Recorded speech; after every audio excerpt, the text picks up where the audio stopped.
somos Lucía y María José y nuestro salón era de las penas del joven Werther. En nuestro caso hemos hecho una especie de salón literario ficticio en el que tanto el autor como los personajes entablan un debate alrededor de la publicación del libro, o sea, un poco metaficción. Y sobre todo hablan de temas que eran recurrentes en el Sturm und Drang, como el sentimentalismo y el racionalismo y todo eso. Y eso, y Lucía.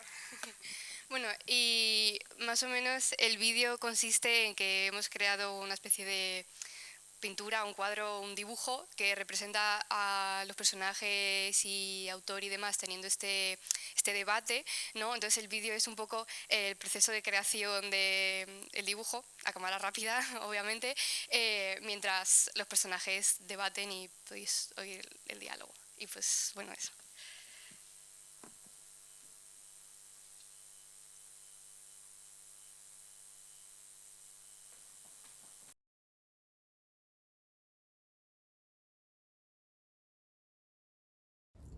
Érase una vez, querido espectador, un llamativo grupo conformado por personajes reales y ficticios que se reunió a hablar sobre algo muy interesante, un libro en el que habían participado.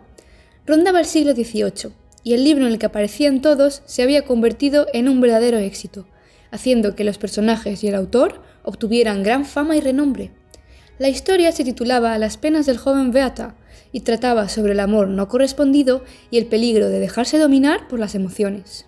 Un soleado día de verano, el grupo acordó reunirse en una bella casa de campo, la cual estaba rodeada de una naturaleza casi sublime. Esta era propiedad de la protagonista femenina, Charlotte, quien, fascinada por los recientes sucesos, había invitado a todos sus amigos para debatir sobre el libro, en un afán de crear una especie de salón literario. Cuando todos llegaron, Charlotte, quien pronto asumiría el rol de salonista, dijo: Queridos amigos, os he reunido a todos porque me gustaría que comentásemos el reciente éxito del libro y también un par de cosas más. Ha llegado a mis oídos que hay gente que está interpretando al personaje de Beata como un modelo a seguir, y sin ofender, querido amigo, pienso que eso es un gran desacierto. Beata, quien claramente sí que estaba ofendido, habló sin rodeos. No entiendo cómo eso es un desacierto. La historia ha tenido semejante éxito porque los lectores han conectado con mi personaje, porque han encontrado verdad en sus emociones. Ciertamente, yo sí considero que es un héroe, que soy un héroe en el libro. Dejar todo atrás por amor, incluso sacrificar la vida por amor. ¿Acaso no vivimos así, aspirando a sentir un amor con una fracción de la intensidad del que siente mi personaje? Parece que en sus declaraciones nuestro querido protagonista estaba completamente solo, pues todos sus compañeros lo miraron con condescendencia, claramente en desacuerdo con sus palabras. Fue Goethe, el mismísimo autor, quien habló a continuación. Querido mío, si bien hay verdad en lo que dices, también debes entender que el final trágico de tu personaje no es casual. Sirve como una especie de advertencia de lo que puede pasar si nos dejamos llevar por tal intensidad. El amor vale la pena, pero deberías cuestionarte, ¿está verdaderamente por encima de la vida? Ante esto, Albert intervino con decisión. Tiene usted razón, maestro. No puedo creer, Beata, que estés defendiendo que tu personaje se enamore de una mujer comprometida y luego casada, y que acabe con su vida solo porque ese amor no fue correspondido. Es absolutamente ridículo y egoísta. ¿Acaso no piensa en todo el dolor que deja atrás de sí? ¿Qué es lo que deja atrás? A una Charlotte traumatizada de por vida, un gran sentimiento de culpa enraizado en aquellos que siguen vivos en una especie de afán por extender la miseria que tu personaje sentía por dentro. Al ver que la conversación se comenzaba a alterar, Sophie von la Roche, quien no aparecía en el libro pero era gran amiga de Lotte, intervino pacificadora. Calma, querido Albert, calma. Si bien yo tampoco concuerdo con la visión de Beata completamente, sí lo entiendo. Venimos de una época bastante obcecada en el racionalismo como única fuente de verdad. Ante esa visión tan simplista, es entendible que la respuesta de muchos sea radical. Beata solo quiere hacernos ver que en los sentimientos también hay verdad. La emoción es una experiencia que nos afecta y altera nuestra realidad inevitablemente. Luego de esto, Charlotte, quien compartía una gran afinidad con su amiga, intervino.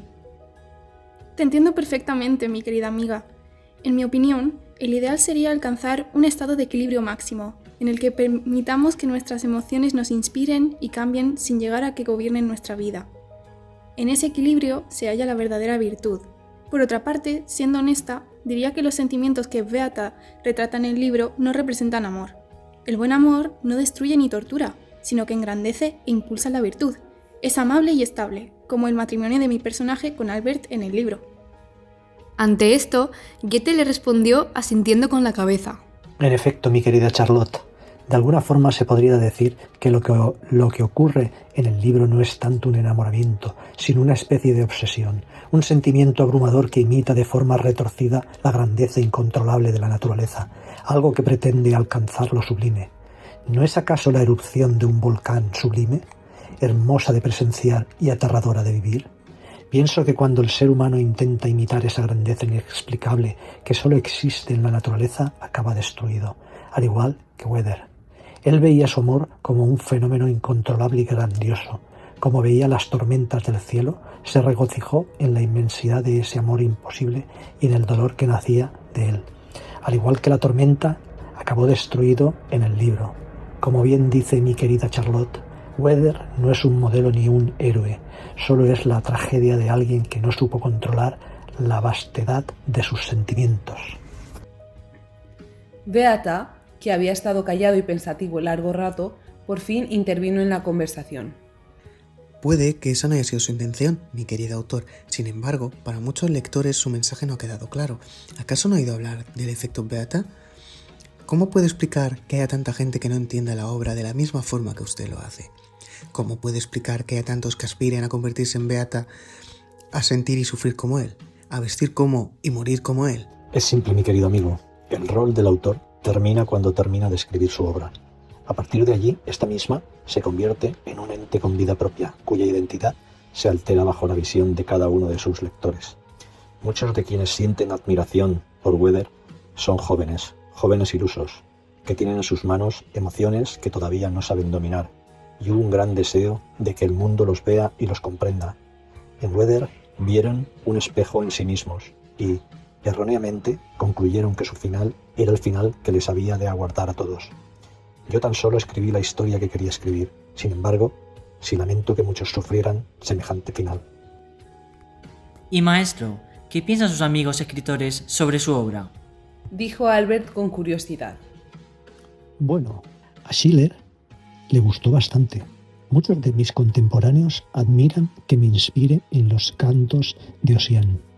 Consideran que es acertado reivindicar autores de la tradición propia en lugar de admirar aquellos de otras tradiciones diferentes, aunque me duele admitir que hay otros a quienes mi obra no les ha gustado tanto.